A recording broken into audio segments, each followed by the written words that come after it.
Fly this plane and I will marry you, single dad millionaire mocked single mother cleaning lady. Secret left him shocked. The hangar doors slid open, sunlight pouring over the gleaming private jet.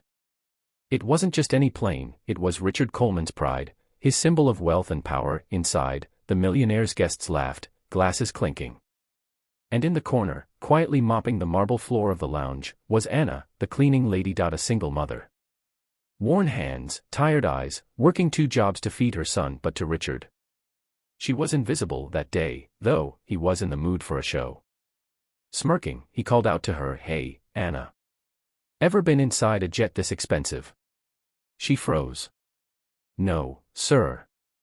The room chuckled. Richard's fiancée, a polished socialite, leaned on his arm, whispering, "She doesn't belong here." Richard laughed louder.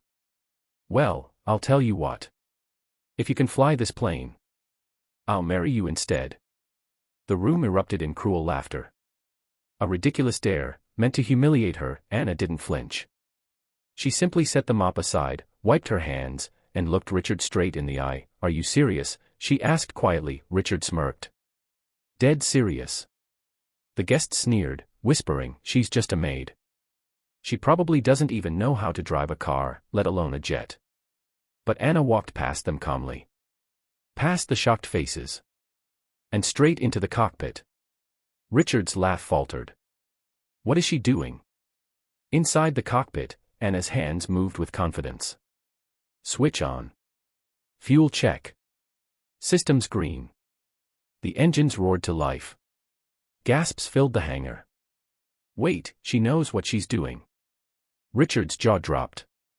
Impossible. The jet rolled forward, controlled, steady. Anna guided it across the runway like she had done it 1,000 times. Then, the wheels lifted. The jet soared into the sky. The crowd inside the hangar went silent, stunned. Richard's fiancée muttered, Who is she?" Minutes later, the plane touched down smoothly, like silk on water. The engines quieted.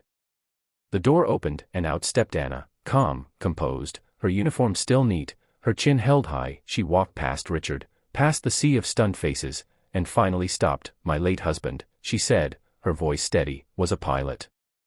We built our life in the skies. He taught me everything before he died in an accident. When he passed, I had to take whatever job I could to raise my son." The room went still. "I may scrub your floors," she continued, "but don't mistake my silence for weakness. I've lived a life you couldn't even dream of." Richard's smirk was gone.